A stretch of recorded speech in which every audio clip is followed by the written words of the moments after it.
So hey everyone, welcome back to the channel. I know it's been a pretty long time since I last uploaded, but I had my boards going on, so I had to focus over there.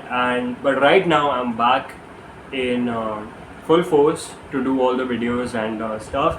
So the last match that happened was today. We will talk about the biggest match of the PL season, which was to be the biggest match, but it could not be. I'm talking about Manchester City versus Arsenal,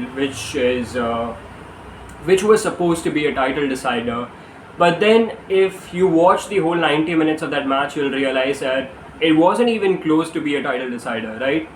Because Manchester City versus Arsenal was supposed to decide the team that was going to have all the momentum to win this match. But sadly, the match started off with Man City dominating the possession, and it went on the whole 90 minutes. So that's the main highlight of the match. That Man City had all the possession, but on the other hand, Arsenal went on with a very passive approach. Like, they didn't attack a lot, they didn't create a lot of chances, and I felt like that if Arsenal did create a bit more chances than they did the entire 90 minutes, and I felt like Arsenal could have won the match or could have at least troubled Manchester City. I feel like City has hasn't been on their best, in my opinion.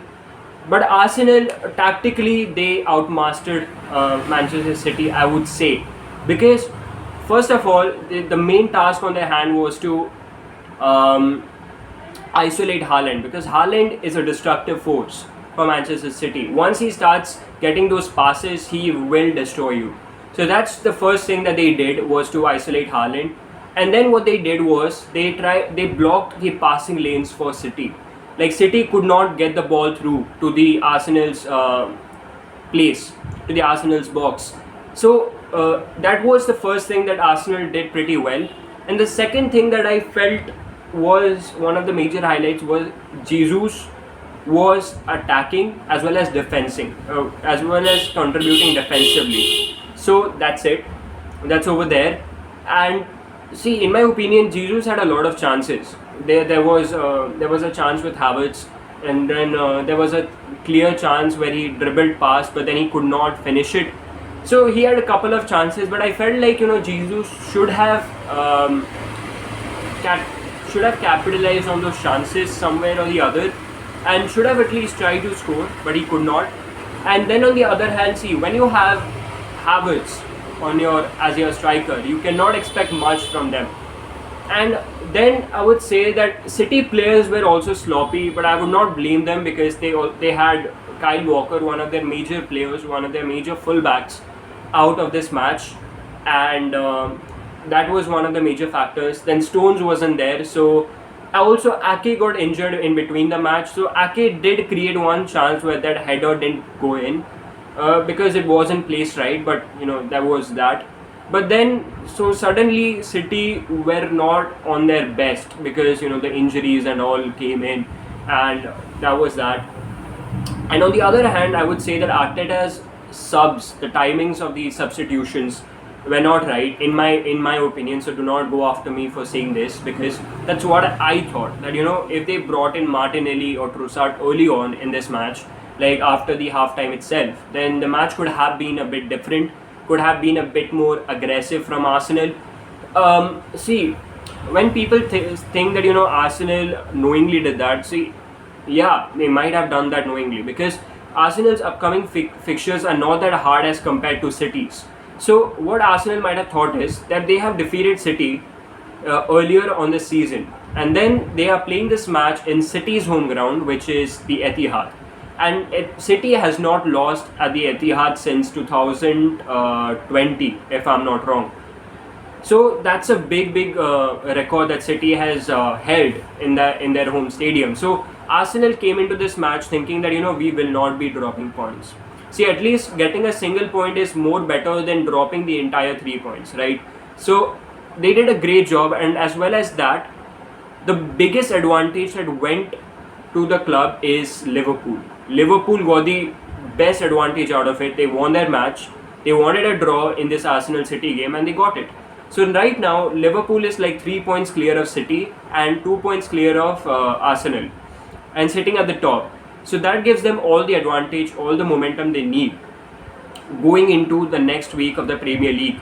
And this changes the entire scenario of this whole PL title race.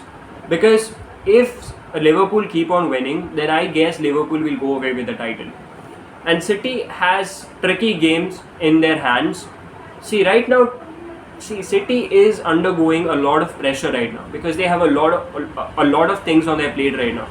The first thing, FA Cup, they need to play the matches the entire weekend. Then they go into Santiago Bernabeu to face Real Madrid, which is also a tough fixture when you're playing in their home ground. So this all has been a lot of pressure for City, but then also they're winning games. They're still top three. They're in the top three, or they're in third, but still, I feel like City will come back. I do not know if they're going to win the title, but I feel like they will come back. Pep Guardiola must have thought about this because, see, if we fans can think about the pressure they are going through, obviously the manager would have had some plans in his mind what he's going to do. So it is what it is, because Ferguson once said that if you are able to beat the home team, the title contenders, like the number one title contenders like City, once, and you do not draw points in their home ground, so you are most likely to win the title. That's what Ferguson's philosophy holds.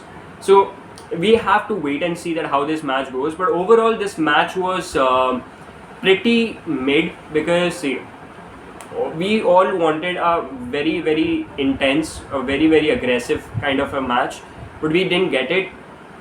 And most of the time, it's this is the type of the match you will witness between Arsenal and City.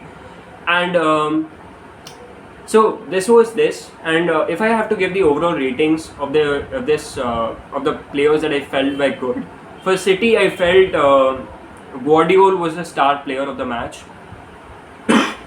I will make a separate video on his performance, but right now I will say that for Arsenal, Odegaard and Rice and Gabriel Magalhaes, the job that he was given, he did that very well of isolating Haaland, and in my opinion, Ben White to some extent, and Kivior.